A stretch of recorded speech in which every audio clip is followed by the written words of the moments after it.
Hello, everyone.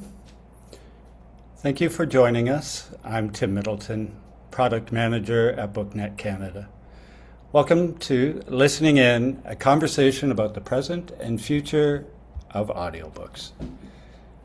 Before we get started, BookNet Canada acknowledges that its operations are remote and our colleagues contribute their work from the traditional territories of the Mississaugas of the Credit,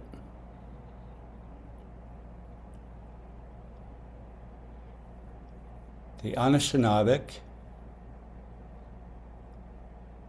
the Haudenosaunee, the Wyandot,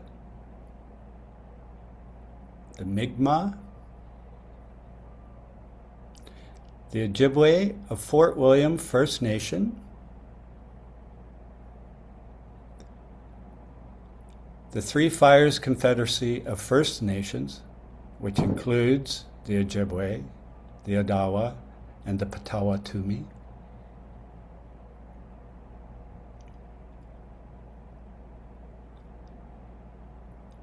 the Métis, as well as the unceded and ancestral territory of the Musqueam, Squamish, Tsleil-Waututh peoples, the original nations and peoples of the lands we now call Beaton, Guelph, Halifax, Thunder Bay, Toronto, Vancouver, Vaughan, and Windsor. We encourage you to visit the nativeland.ca website to learn more about the peoples whose land you are joining from today. Moreover, BookNet endorses the calls to action from the Truth and Reconciliation Commission of Canada and supports an ongoing shift from gatekeeping to space-making in the book industry. And now, without further ado, let's welcome our guests. First, we have Carlin Craig. After working in the entertainment industry, Carlin returned to university and completed a film degree. This led to her becoming the managing editor of BC Studies. When her son was still not reading at 5, despite his love of books and large vocabulary, she turned to audiobooks to help her keep up with his reading needs. And as a happy side effect, audiobooks gave her time to read again. After just 2 audiobooks, she was hooked. Driven by a desire to combine her love of publishing with her love of producing, she launched Post-Hypnotic Press, Inc. in 2010. In their first few years, they published Gabor Mate's first 4 books in audio, among others. Today, they still publish a small number of audiobooks each year, and they also work with other publishers and self-published authors from around the world to help them turn their books into audiobooks. Next, we have Lisa Radha Vora. Lisa is the Director of Collections and Membership Services at the Toronto Public Library, where she leads system-wide strategies to expand access to physical and digital collections, including audiobooks. With a focus on user experience, equity, and evolving reading behaviors, she brings a public library perspective on audiobook adoption, trends in borrowing, and how libraries are helping connect more people to audio storytelling in a rapidly changing digital landscape. We're also joined by Michelle Katz.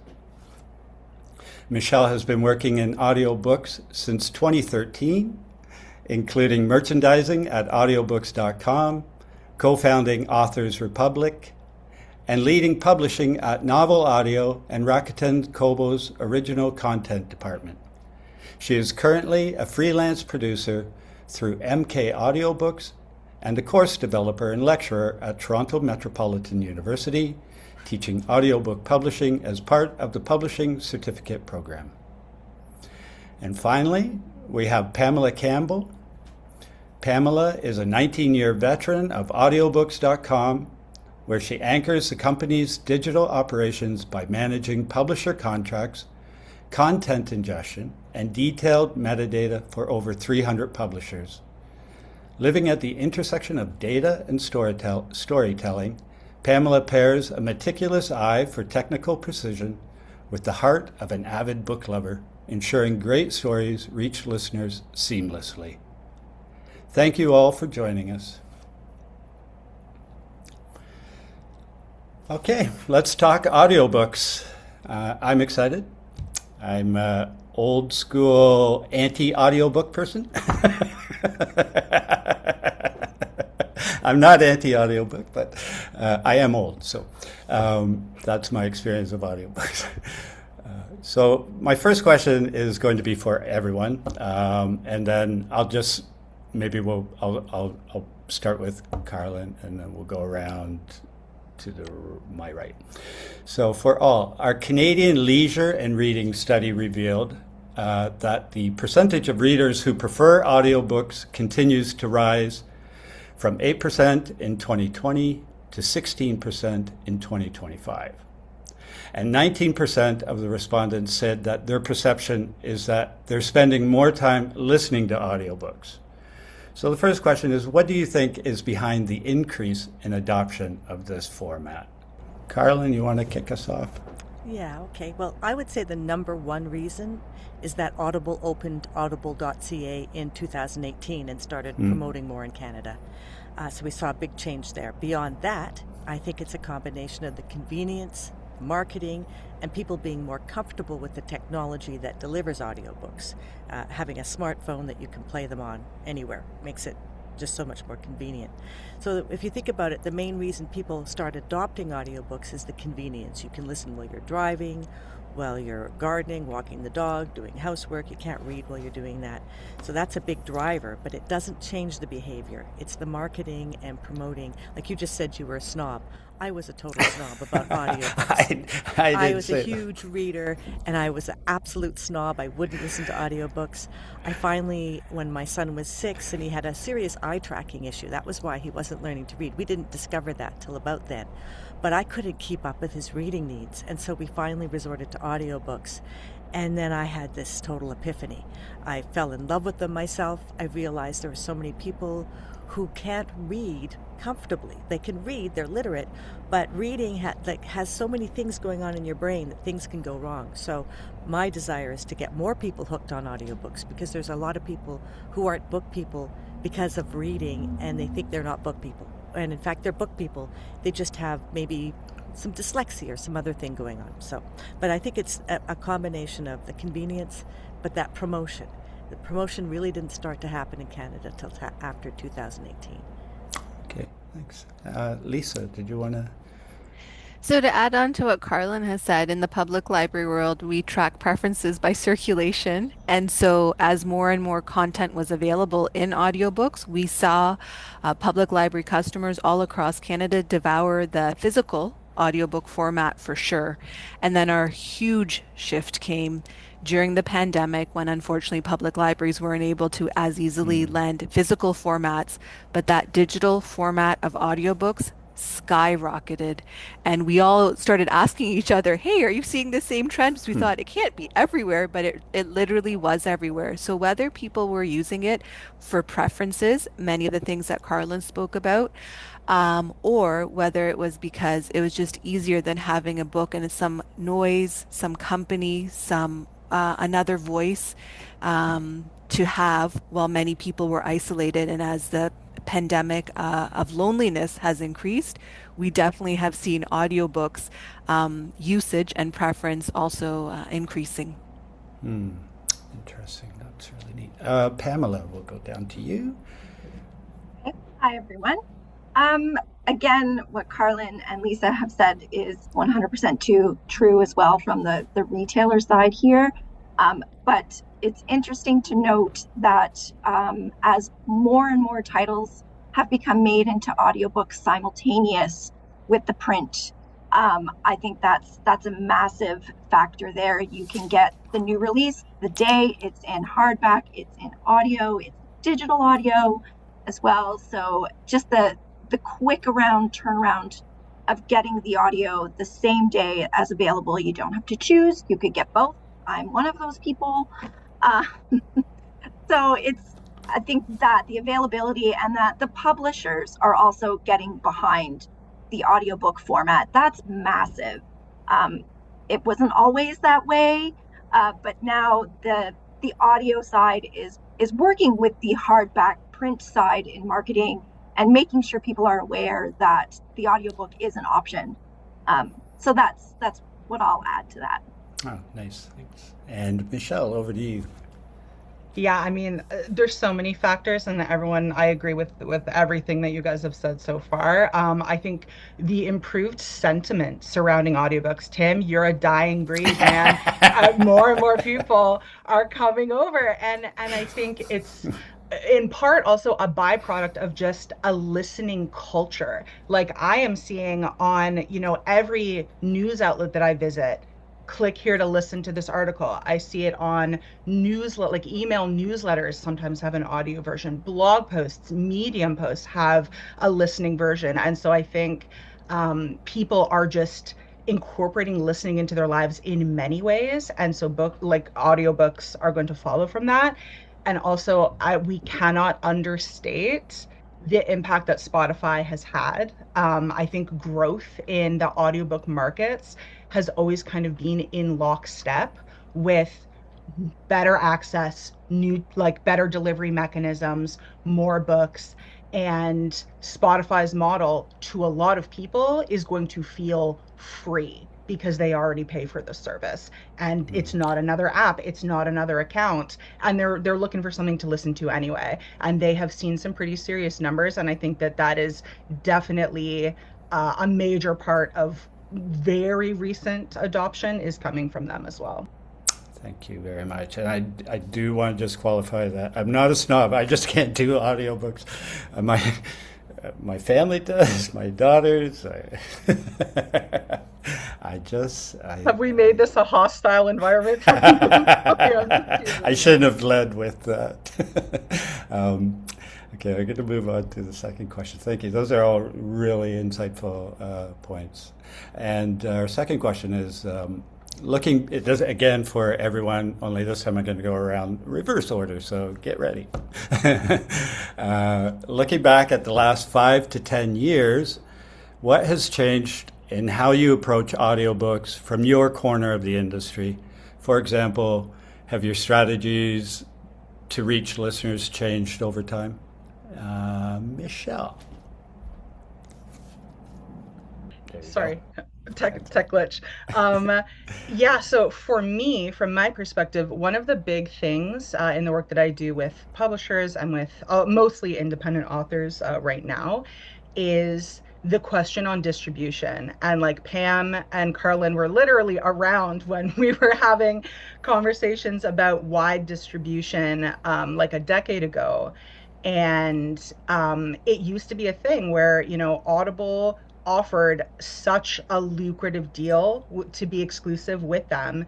And it was really hard to convince people to go on. Maybe I'm overstating that it was really hard, but when you were having a discussion, it was always kind of like, do you want to make the most money possible? Or do you want to be in libraries, access different readers? And there were all these sort of soft arguments that you had to make. And just with the growth of the industry generally, new retailers coming into the picture, current retailers and libraries growing and growing like crazy, that conversation, it just looks so different. And it is no longer like the default is Audible exclusive. And here's the reasons to consider, wide distribution.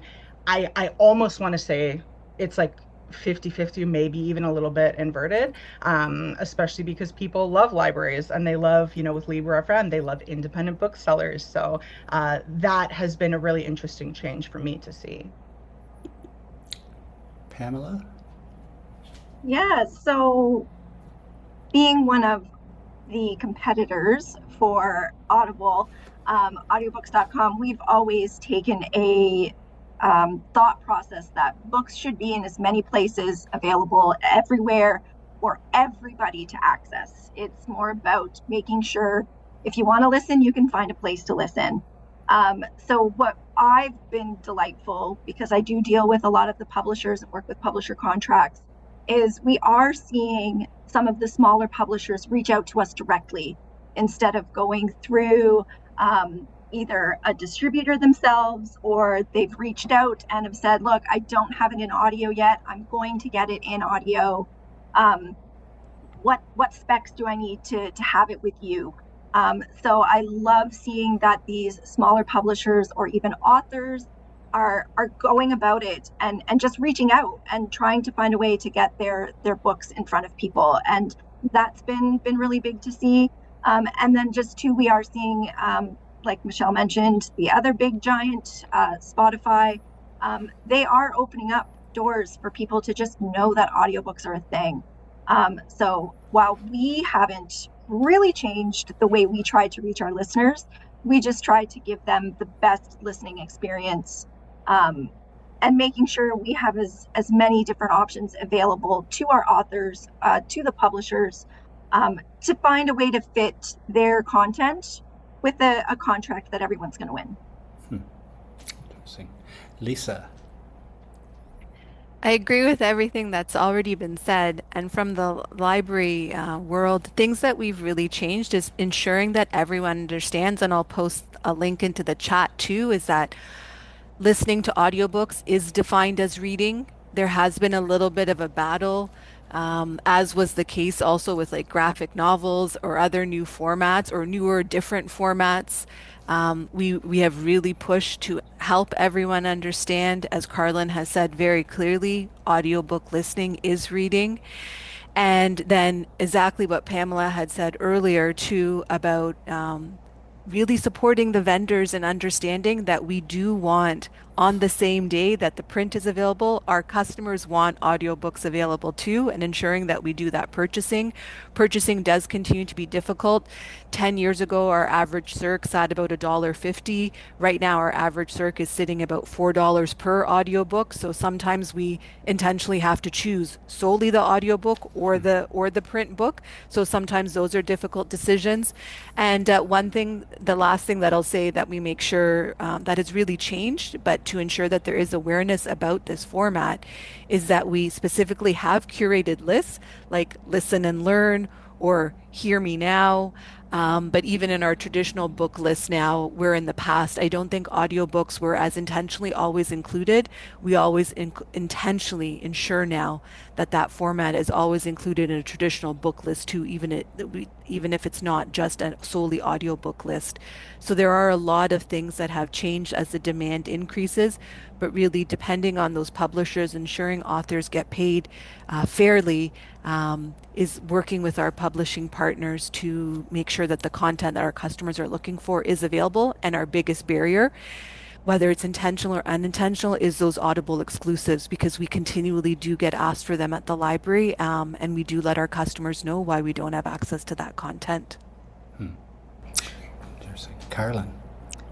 Well, I'm agreeing with everything everyone said. It's interesting because this question of Audible exclusive came up, and when I started out, I came from this scholarly publishing background and just a book lover myself, and so I always did non-exclusive with Audible for years. And we had, I publish, my catalog's fairly eclectic. I like nonfiction, the popular genres. I don't have a lot of the popular genres. I have popular genres, but they're down the list. And then we had an experience with a book that we published that just sold incredibly. And when I crunched the numbers 3 years later, it was 98% sold on Audible, even though it was non-exclusive and it was available everywhere and in the libraries. And yet 99% of the sales was Audible. And I had to stop and think about my approach because of that. I didn't like exclusive. I wanted to be everywhere. And I had to look at that and start just questioning whether I should do that for every book. I now often go exclusive with Audible because you can do that for 90 days. And then after 90 days, you can go non-exclusive, and you can take advantage of their promo codes in those 90 days, or you can leave it for a year or two and then go non-exclusive. So I'm kind of pushing back on the non-exclusive or non-exclusive argument. But I wouldn't do that for every book. Lots of our books are really going to be more popular in the library than selling anywhere. And so it really depends on the title. But I agree that the just explosion in the ways you can get it. There's also Storytel for Europe, which includes a lot of, you have to watch what you're doing because a lot of these guys have a lot of overlap in the conglomerate distributors. You don't want to necessarily be on In Audio and Authors Republic and, well, Storytel, I think you want to use Storytel in conjunction with one of those two. And then you can also put your books directly onto Spotify now, and authors can go and put their book directly onto Spotify. So that, I think, does open it up and just make them more accessible for everybody. Very interesting to hear all of that. Going to move on to our third question, and it's going to just mix up the order. So when I call on you. So are there any trends in audiobook consumption that have stood out to you? I'm sure there are. Do you find, for example, that audiobooks from particular genres do better than others? And who wants to go first? We'll start with Pamela.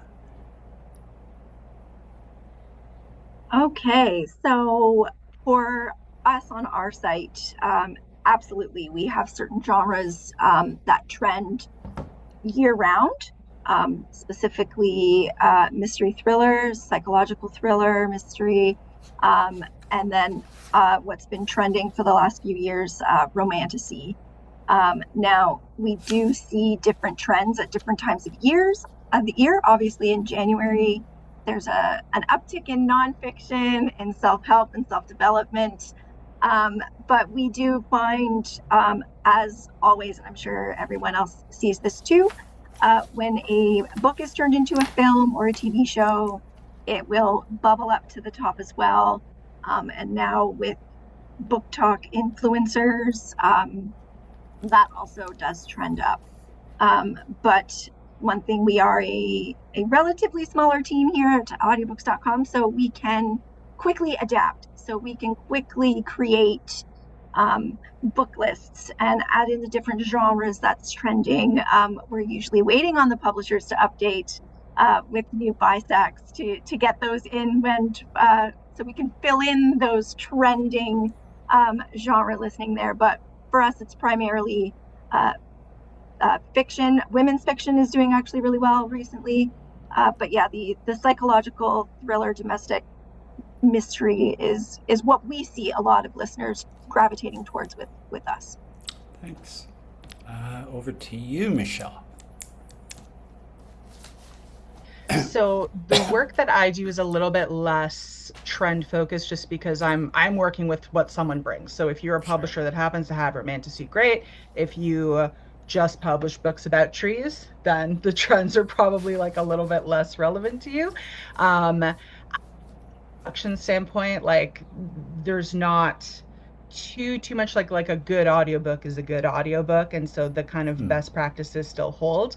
But one thing that's interesting to me is that, so there's a rule of thumb typically when you're sort of forecasting how many books how many units your audiobook is going to sell, and you usually look at, if you're doing backlists, like the print and ebook have already come out, between 5 on the low end to like 15% on quite the high end of whatever that total of print and ebook has sold. That's kind of what you can estimate your audiobook sales to be.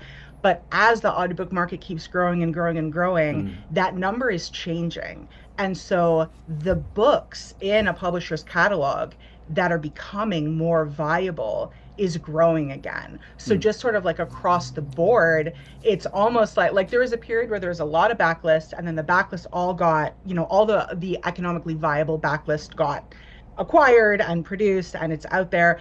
But as the market grows, it's kind of refreshing itself, and like deeper and deeper layers of books are becoming good projects again. So that's kind of the trend that I'm seeing. Carlin. I would agree. I think there's still a lot of interesting backlist stuff out there, but it depends. So we're a fairly small publisher and producer now too, right? And we've always stayed small intentionally. it's my company. I want to do what I'm interested in. So I, again, don't really look at the trends, but I do look at, like, I have Bell Hooks books, and they sell really well. And that took me a lot. I know Michelle's like, how do I get those? Those are really great books. And so I do look at backlist titles for stuff that's been missed, and it doesn't have to be, for me, a top seller. I just want to make my money back and, create a little profit. I'm not trying to become a top, number one publisher. I just want to publish books I really love and I believe in. And so I do still mind the backlist titles. I really like self-development. I really like politics and history. So I tend to follow, like, we're actually just producing The Dual State, Ernst Frankl, which is interesting because that's really been talked about a lot right now. There's a bunch of articles about it recently because he was writing about how the fascists in Germany created a dual state in law. So we're just producing that. So we'll go for titles like that. I really don't watch the top ones. Also, to get into those top levels, you got to either be lucky or you have to have deep pockets because they know what they've got, and the advances are steep. So. Gotcha. So I've left Lisa to last, thinking Toronto Public Library, you gotta know. Everything that Carlin and Michelle's or Pamela specifically have said is completely reflected in my work, of all of those trends, and definitely the demand for the backlist. We are seeing a tiny decline right now in the demand for nonfiction, but I think it's more reflective of the wider ecosystem of the world that we're living in than a sort of longer term trend. So we will continue to buy those nonfiction titles because we know people are going to circle back to them. But when you look at the stats that have been posted in the chat for everyone from the ULC eBooks toolkit, which also includes audiobooks, but it's about all digital content, it really is the importance of the backlist and the smaller publishers making content accessible to us.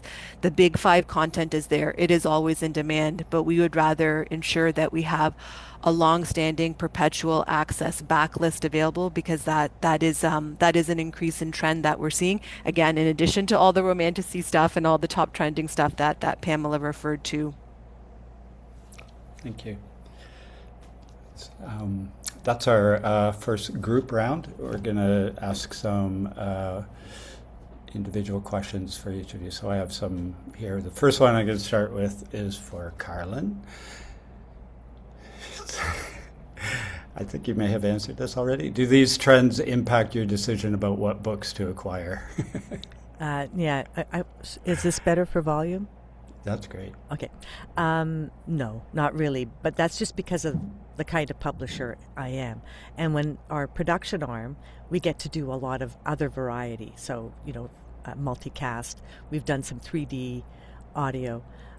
So for us, though, in terms of acquiring rights, I'm going after things that I'm interested in, and I'm on lists, so I do see books coming across my desk that I kind of might go for. A lot of the time, the really good ones, again, I can't go high enough for the advance. So it does affect us a little bit, but we are kind of an eclectic publisher, so not governed necessarily by the same rules. Our next question is for Lisa. How do audiobook borrowing trends impact the acquisitions process? Is there anything else you consider when deciding what to get for your library? Especially at Toronto Public Library, one of the biggest things that we're always looking for is French, Indigenous, and multilingual content. There's a huge demand for that content and a huge shortage of that content being available. We fully acknowledge and so respectful of all the work that everyone else on this panel does to make this content available to us. So we acknowledge the cost of that material, but there is definitely an unmet need in non-English content. And I would just go back to everything that Carlin has said. Reading and learning English is a huge challenge, but there are many people in our community, especially in Toronto. We serve over 80 languages, many people who are looking to learn further or deepen their knowledge of their first language or their second, third, fourth language that they work in or that they live in, and would love to have access to that content too in their libraries. That makes a lot of sense. Pamela, this question is for you. What about the retailer side? Do trends play a role in choosing what to offer to customers and what to promote? What else plays a role in this process? 100% they play a role in what we promote to our listeners. We're a retailer, we need to give people what they're looking for. So if you're searching for something, we're trying to get it in front of you the fastest, easiest way for you to find what you're looking for. We work a lot with book lists, making sure we're keeping up with, again, book to screen, or if FIFA's on right now, so soccer related stories, things like that. Whatever is trending outside, we have our eyes on it and are trying to decide, do we have enough books for that? Like Lisa said, there's certain trends that come out that we just don't have the content to put in front, so we wouldn't. But yeah, 100% what is trending outside of the audiobook world is also impacting what we're promoting to our listeners. Thanks. Michelle, when advising publishers who are new to audiobooks, how much do trends influence the first steps you recommend? I spoke too much in the first round. I gave most of my answers, I think. Not too much, but it might be a question of, if you're new and you're establishing your catalog, where you start. Maybe you want to start with books that are going to generate cash more quickly, or maybe there's a really opportune moment to pluck something out and approach that first. But for the most part, it doesn't affect my work that much. Okay, this is a question for everyone again. Has anyone noticed listeners' tastes change over time? Who wants to start that? I'll self-select. I'll jump in. Just a quick note. Okay. Back when I did start in audiobooks, there was the majority of the books were abridged, so shorter content. And now you are hard-pressed to find an abridged book. So people are now used to listening to a longer title. So definitely have seen the trend change in terms of listening time, how much people are willing to listen, to sit with the title. So that's been a quick, no pun intended, change that I've seen there. I want to jump in on that because that's really interesting. Audible, or at the APAC meeting several years ago now, they were talking about trends in audiobooks, and they were pointing out that there was a trend towards shorter listens, which I thought was interesting because I like 20-hour books. I mean, I want 25-hour books. And they were saying that there was this real trend toward books that you could, in fact, they were talking about looking at how they could integrate car systems to tailor suggestions to your commute time. So you got a half-hour commute, they would suggest a half-hour listen. Or if you're doing a 3-hour drive, they would find you a 3-hour listen. But they said there was this trend toward shorter books. And some of the bestsellers we've had have been actually like 3.5-hour books, which has mystified me because my tastes tend toward longer, more in-depth books, or even long classical fiction. So it's interesting that you're seeing longer books. That's reassuring. Yeah, I'll jump in there too. Like as a consumer, I've seen that trend in the consumer world, but in the library world, we are definitely not seeing that trend and more aligned with what Pamela said. Our customers want the full book. There was a couple of titles that did come out abridged recently, and we bought both the abridged and the full version, and it was the full version that has the high holds list. So that's what the customers are paying for. And I think some of it might have to do with the features that are available in the various audiobook players that people use, so you can listen to it quicker, you can use the sleep timer, you can skip ahead. So I think people are figuring out how to get the content they want, but they definitely prefer to have the capacity or the ability to have access to the full version. Pam, you don't happen to have any listening speed stats in your back pocket, do you? Because I think there's a collision of like people's attention spans are getting much shorter, but there is also, people listen to full-length books. But I also overhear people sometimes listening to their books out loud on the subway as you do. And it's literally like so fast. I'm like, that's a 2.5 at least. Yeah, do you actually have, not to put you on the spot there, but I am curious. I I don't have stats in terms of our listeners, but in terms of our staff, I can pretty much say no one listens at less than 1.4. Yeah, see, I You got find that places really, to be. yeah, well, I find that again, it's an amazing thing, right? I want to listen to the performance, and especially if you're listening to nonfiction and, you know, listening to it at 2.5, but that's very popular. I understand that a lot of people for fiction and nonfiction. But why you would want to race through fiction, I just don't get it. That is a very interesting stat to get a hold of. That would be cool. We better keep moving along here. It's 2:35. So our next, we have some more individual questions. Stats from our leisure study show a whopping 84% of Canadian readers tend to prefer listening to a human narrator over synthetic AI narration. Yay! But the applications of AI are not limited to narration. As AI continues to evolve and as the industry continues to figure out how to approach it, Carlin, is there anything in the audiobook workflow, production, and distribution that has changed or that you envision will change because of AI? Well, I think that obviously there are going to be people using synthetic voices, but in terms of post-production, we're exploring different ways to use AI to make post-production less expensive, because audiobooks are expensive to produce.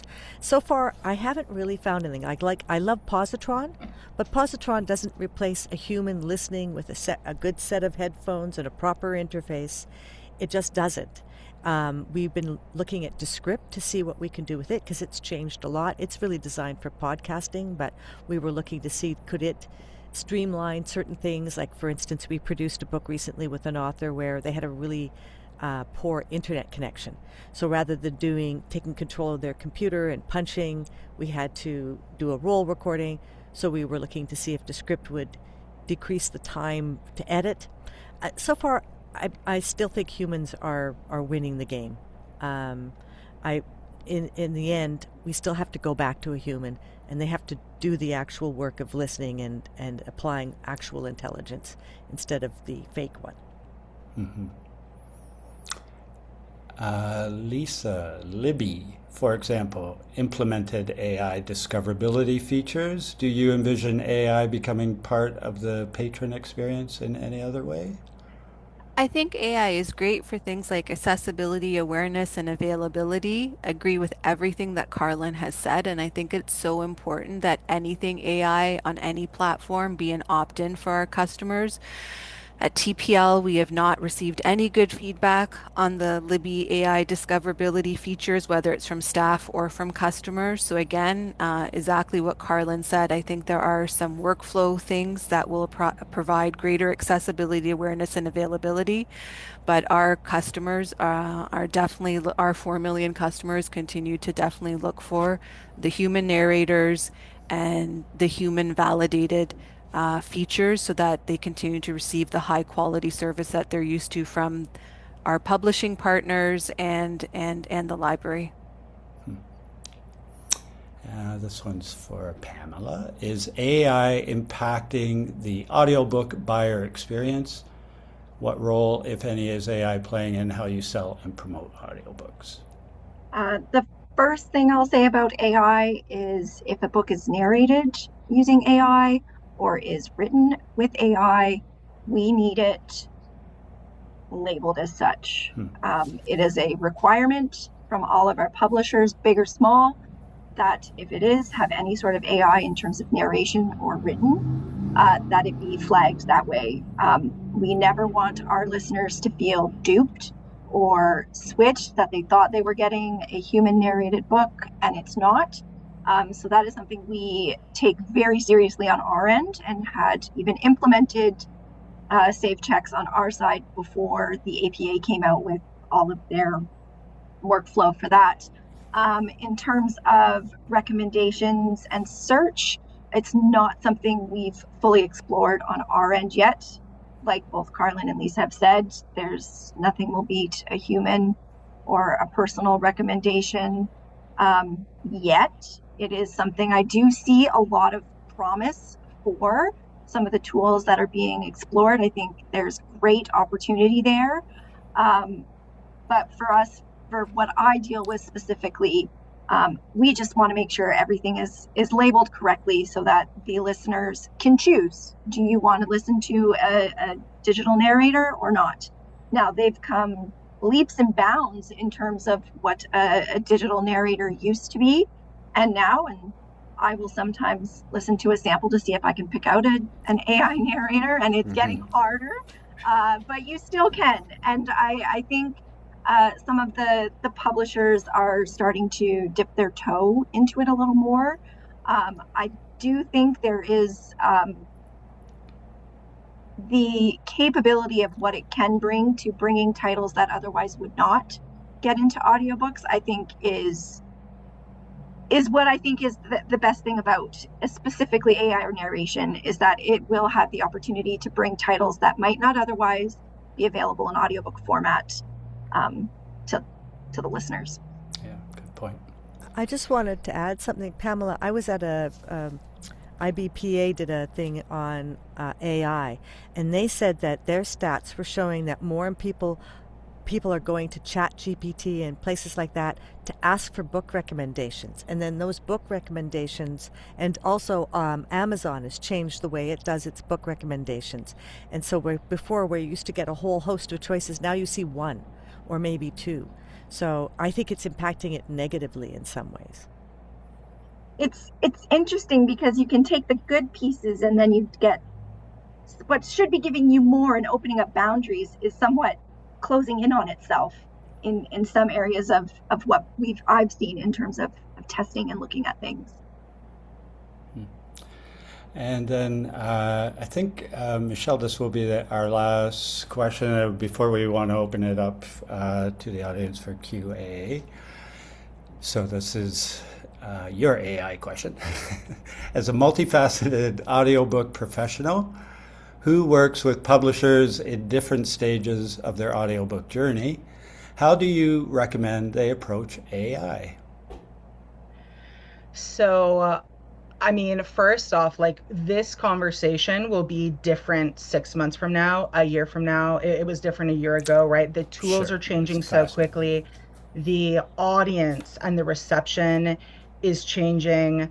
As part of my class, one of the modules, we listen to a whole bunch of AI, and there's a bunch of bad AI voices, and there are a bunch that are really not that bad anymore. And I get the students' opinions, and some of them are like, yeah, you know what, this isn't terrible. Some of them are absolutely like, I would never listen to this, and a fair amount of them, and these are book people taking a book class, right?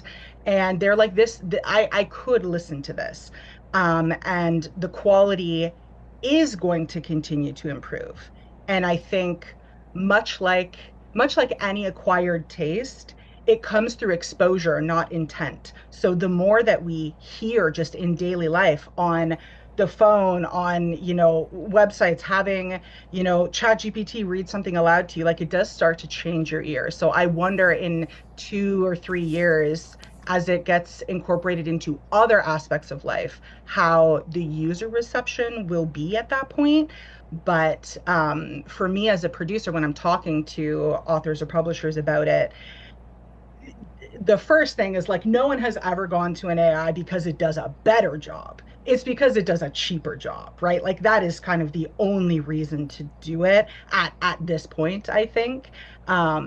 I've seen in a few places, I can't attribute it, I don't remember where I read it first, but they said if the AI auditioned, they wouldn't get the job. Like they have a pleasant tone, but not really any performance behind it, right? So if you spin up your P&L and it looks like you can make money doing a traditional production, to me, the discussion ends there, because you're going to make money and it's going to be better. We don't need to think anymore about it. But where it becomes, you have to start asking the harder questions, is when you look at that P&L and you go, oh, I can't pay 6,000 or 8,000 or 10 or however, we were just talking about how much people like the long books.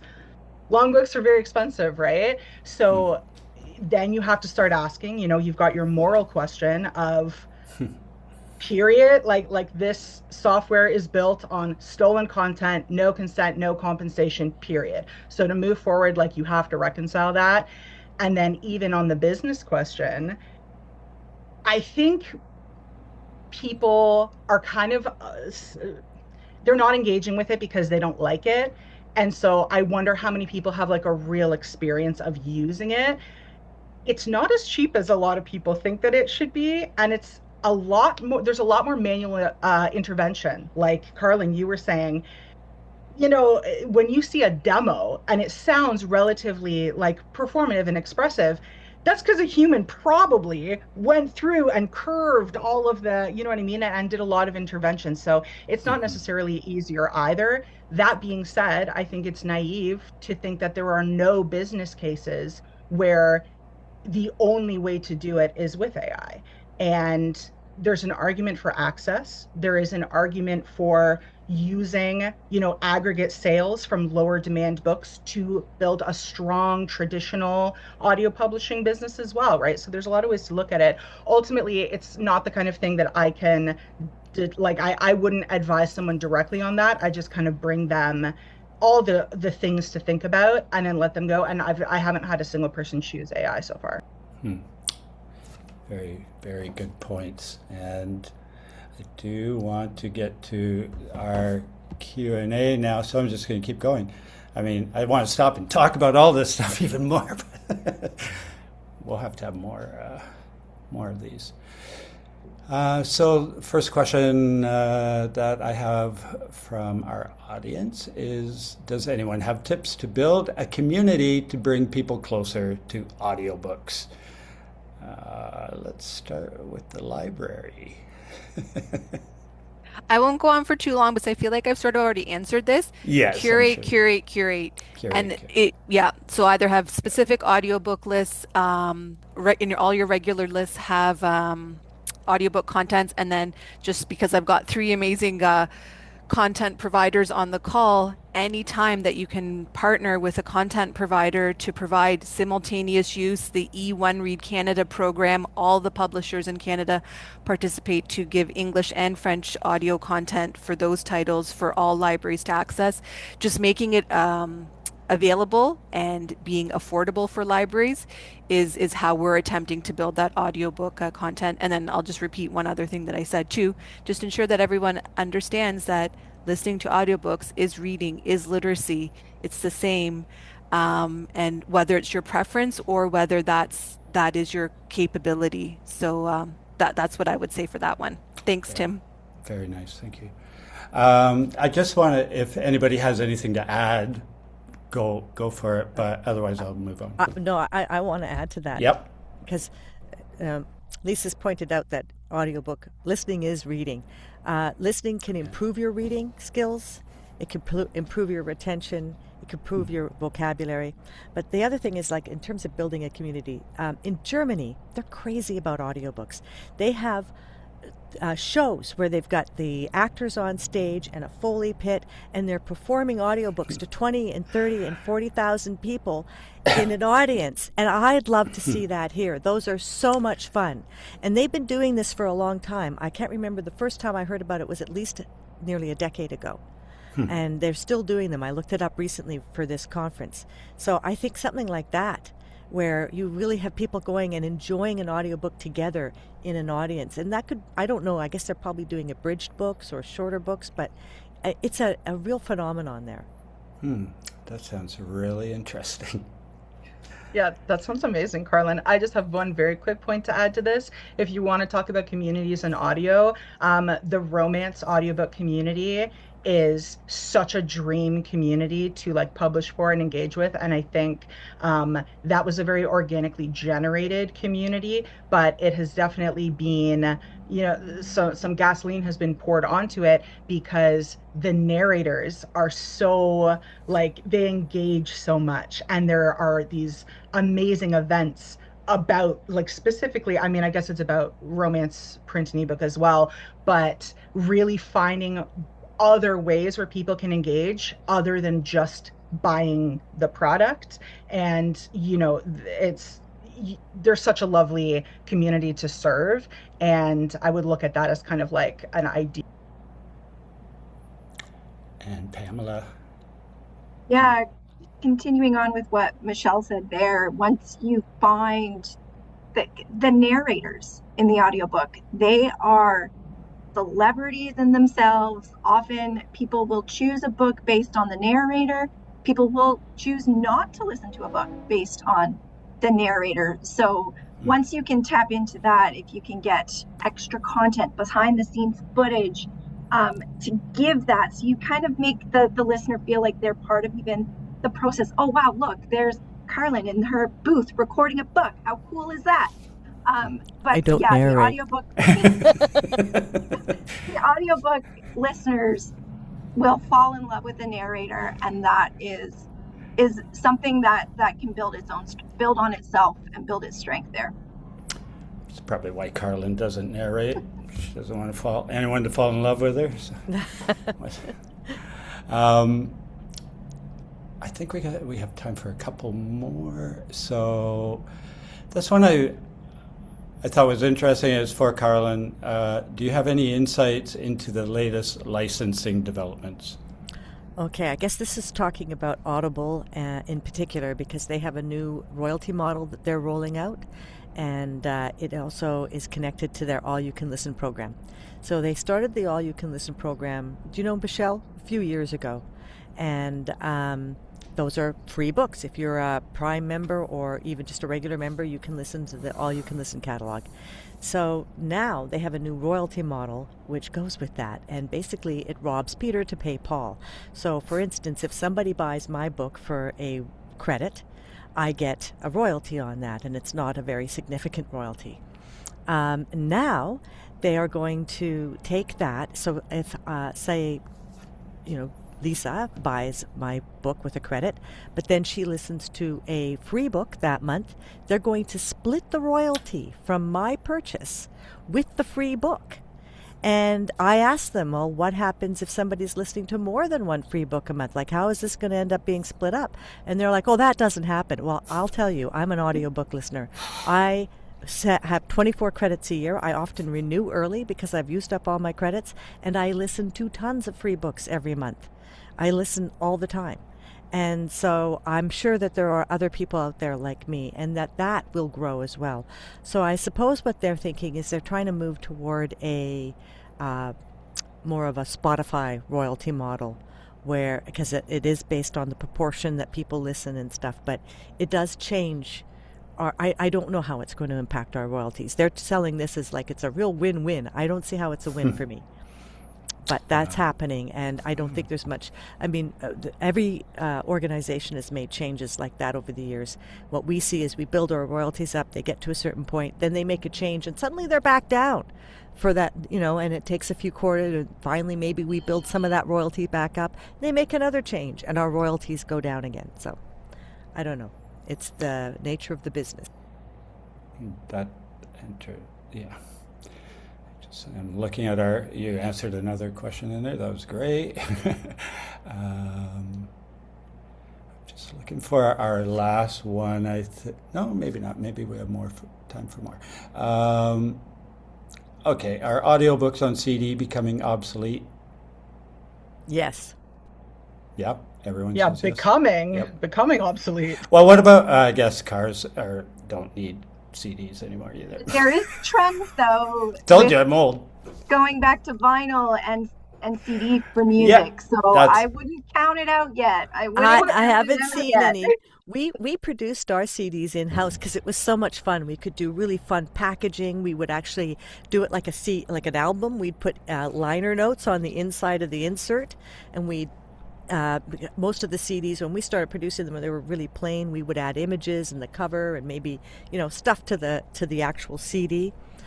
So we loved producing those CDs. We gave up when we finally there were just no orders, and that was several years ago. And we don't get requests for CDs ever. So maybe they'll come back, but maybe it's also our catalog. That's what got Tim excited. He was like, liner notes. Oh my God. Well, I know that that is definitely the vinyl album, appeal, right? Like you get the album art, you get the liner notes, you get it. So Yeah, I love wait, that it's too. like, And I oh, don't think that other people, I mean, some people were doing that. You get some fancy CDs that might have a booklet and stuff, but a lot of the CDs, when they were producing them, were mass produced and pretty quality basic. was And not great. yeah. Yeah. I'll Yeah, just and put in a I plug think too, oh, as a reminder, not everyone continues to have access to the internet or the technology needed for Good point. digital audiobooks.